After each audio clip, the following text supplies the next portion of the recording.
Tudo bem, então, vou falar sobre Heráclito de Éfeso. Heráclito, ele viveu na cidade de Éfeso entre o século IV e o século V. Ele é um filósofo pré-socrático, então, como todo filósofo pré-socrático, ele estava preocupado com a coisa da física, da queda, do princípio, etc. Então, ele vai defender a tese do devir. O que é o devir? O vir a ser. Ele vai defender a tese do fluxo constante da natureza, que tudo muda, que nada permanece idêntico a si e tudo se transforma no seu oposto. Então, ele vai defender a coisa da guerra entre os opostos, que é essa guerra entre os opostos que vai produzir um movimento constante da natureza. E essa guerra não é uma guerra caótica, essa guerra produzirá harmonia na unidade, porque tudo ele se junta na unidade.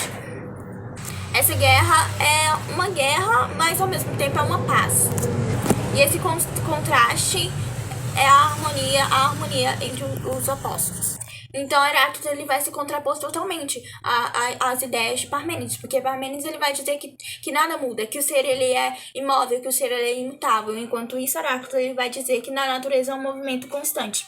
Então, Heráclito ele vai dizer que quem produz essa harmonia entre os opostos é Deus, a divindade é que produz essa harmonia entre os opostos. Deus é quem cria a harmonia entre os opostos. E a gente não consegue perceber essa mudança porque ela tá na essência. A guerra ela acontece no particular e a harmonia ela acontece no conjunto.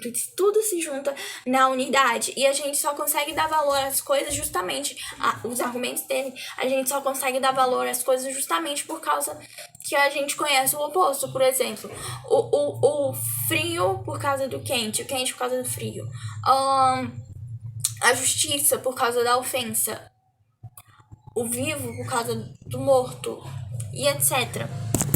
O que é bom por causa do mal. Então essa harmonia, a unidade dos opostos e esse princípio, portanto, é Deus que cria essa harmonia. Então Heráclito ele vai dizer que o elemento principal é o fogo, justamente por causa dessa instabilidade do fogo, pelo fato do fogo queimar o combustível e virar cinza e etc. e tal. Por causa dessa mudança contínua. O fogo é o raio que governa todas as coisas. Então, aí que a gente vai associar a coisa da inteligência, da razão.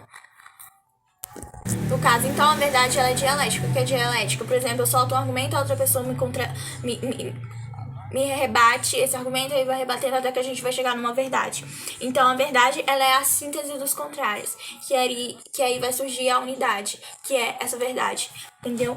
Então, a proposição problemática de Heráclito é que tudo escorre, que tudo muda. E a gente não consegue perceber essa mudança porque os nossos sentidos, eles nos enganam, não somos capazes de perceber isso. E porque a mudança está na essência e a gente percebe o todo, o conjunto. Então tudo escorre e o mundo é dirigido pela luta dos contrários que se compõem em harmonia. E o princípio é o fogo. Essa é a filosofia de Heráclito. Tá bom. Então é necessário prestar atenção em relação aos sentidos, porque eles detêm a aparência das coisas. A verdade ela consiste em captar além dos sentidos. Heráclito ainda vai adotar algumas ideias dos óficos. Por exemplo, eu vou dizer imortais, mortais, mortais, imortais, vivendo a morte daqueles, morrendo a vida daqueles. Mudança. Depois da morte, esperam pelos homens coisas que eles não esperam nem imaginam, porque é um constante devir, entendeu? Acabou. Agora realmente acabou.